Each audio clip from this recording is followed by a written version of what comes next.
Hey, what's up everyone? This is Silver Slayer. Welcome back for another video. Today we're going to be going over the 3 rules of silver stacking. Before we start, I just want to say smash that thumbs up button, subscribe if you already haven't. I'm actually doing a new channel schedule update. I'll be posting every day at 4 p.m. Eastern Standard Time. So if you already haven't, next to my subscribe or subscription tab, click that bell because it will get you daily or automatic notifications every time I post a video. If that bell isn't clicked, you will only get notifications sometimes. I know it's kind of weird, but just make sure you click that bell so every time I post a video, it will show up in your feed and you will get notified on whatever platform that you're using YouTube on. But anyways, so we are getting into a very good topic in my opinion. The 3 rules before buying silver. Um, there obviously is more. I probably have about 10 listed, but there's 3 main ones that I always tell beginners, and I really think that people need to know this. And if I would have known this when I've started buying silver, I would have saved myself a lot of money, and I would have definitely been better off in the beginning, especially when you are a new stacker. If you don't understand or if you don't know certain things, then you're vulnerable to fall in these things, and you just have, there's nothing you can do to avoid it except for learning the hard way, which, learning the hard way isn't bad. Learning from mistakes is always a learning lesson and it's opportunity for growth. But when money's involved, it's a little different. So, number one is buy what you like. So I always tell people buy what you like. There's people that are trying to figure out, should I buy this coin or this coin? If you buy what you like, then at the end of the day, no matter what that coin does, no matter how it performs, at least you will have that coin that you enjoy. So it really does save you from all the chaos, all of the stress and the overwhelming, just the sense of overwhelming, just of just pressure to try to buy the correct coins, or what coin's going to do this, or is it going to start getting milk spots. If you buy what you like, you can never go wrong. And that's the saying that a lot of us say in the stacking community. It's just really just at the end of the day, if I have a certain coin, like a certain Morgan or a Panda that I really like, I'm not going to sell that coin anyways. I don't care if it even depreciates in value or whatever the case happens to it. I have that coin and I will enjoy it. And that's really, you cannot go wrong that way. So, that's number one. Number two is pay for the coin, not the slab. I used to do this a lot. I used to buy like MS-70 Pandas, and I was paying probably 10, 20, $30 premiums on these coins when they wouldn't even be 70s. If an MS-68 or MS-69 Panda, is having extreme premiums on it, when I could, theoretically, I could just send I could buy a raw coin off APMEX, send it to NGC or PCGS, and I'd probably get back a 68 or 70.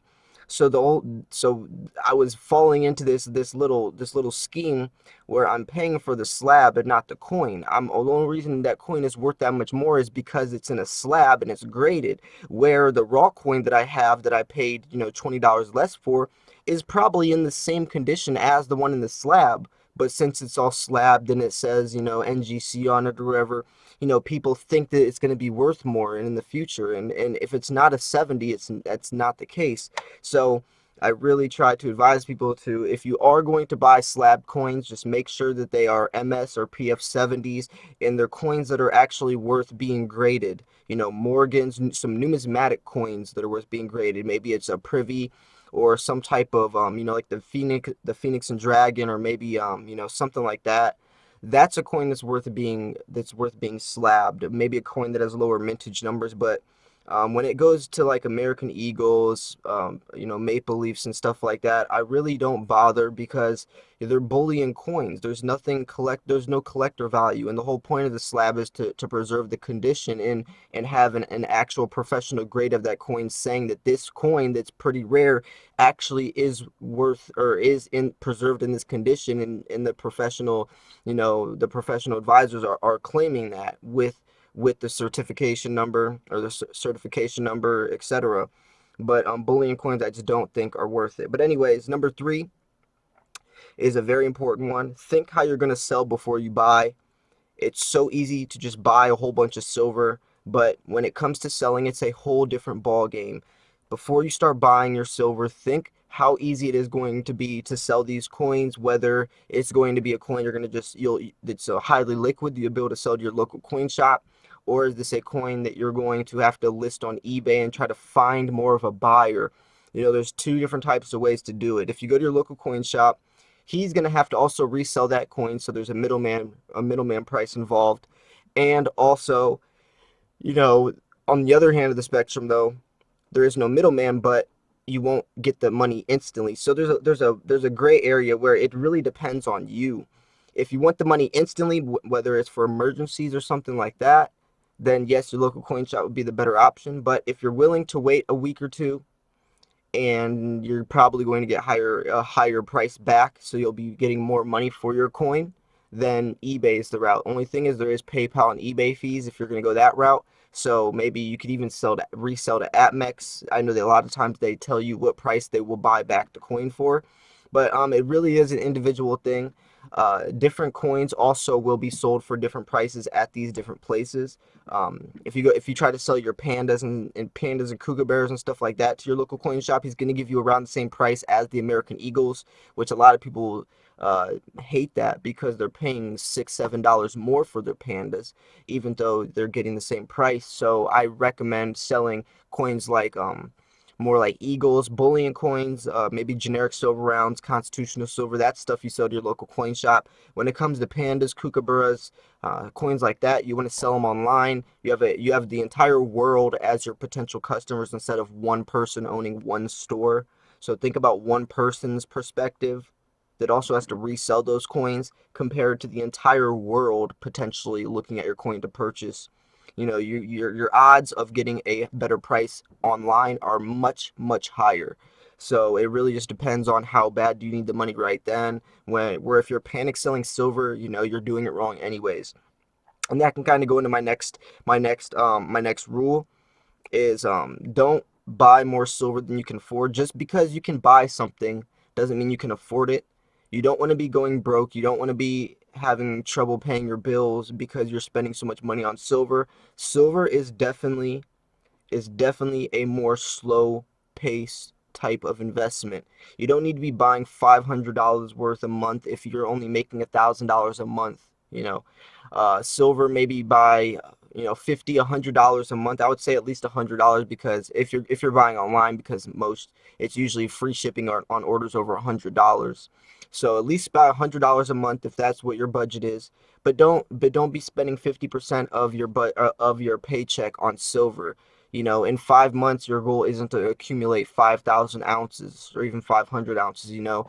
Silver is not going to be skyrocketing in the next couple months. That's another thing that people like to theorize or get worried about is, man, it's so low right now, but in a couple months it's going to be $50, so I need to buy as much as I can right now. That's not true.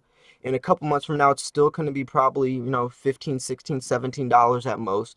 So you definitely can take advantage of the prices and you have time.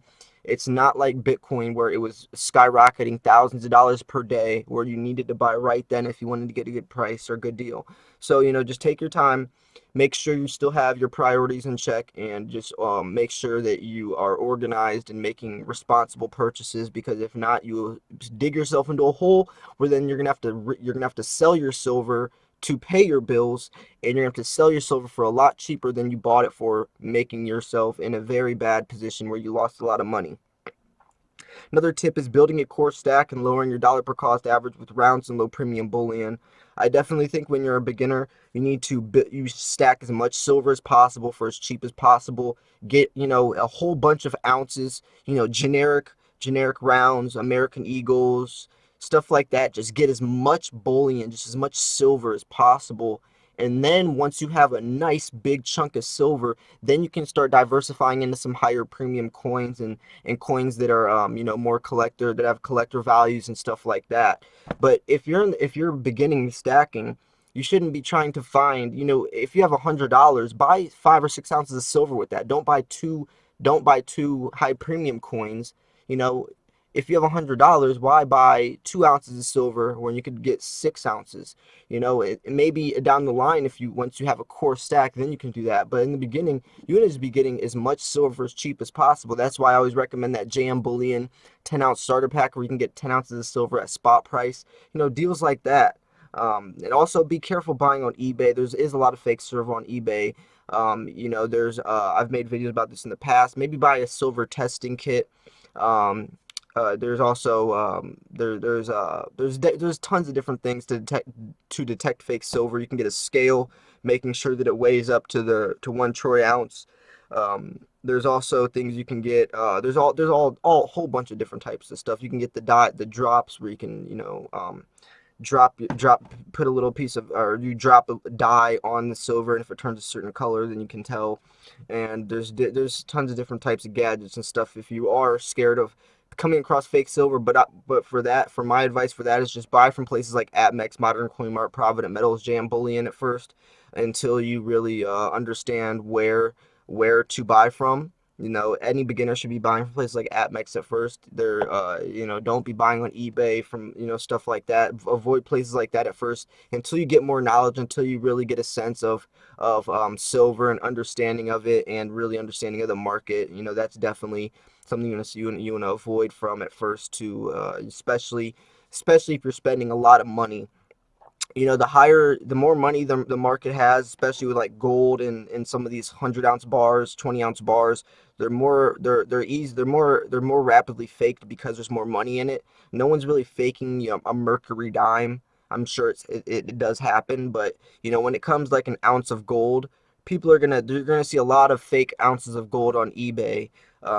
Simply because that's $1,300 that someone can get, compared to a tenth to a mercury dime where it's worth like $1.70. No one's really faking that. So if you are spending more money, especially on eBay, definitely be careful. I'll be buying from APMEX over places like that, especially because they do have return policies. And even if the coin isn't up to grade on APMEX, you can return it and they will send you a new one. I've seen it happen countless times. Where eBay, usually there's no returns and stuff. So anyways, those are my rules for silver stacking. Hope you guys enjoyed this video. Make sure to smash that thumbs up button, subscribe if you already haven't. This was Silver Slayer. Stay tuned for new videos every day at 4 p.m. Eastern Standard Time. Thanks for tuning in. I'll see you guys soon. Peace.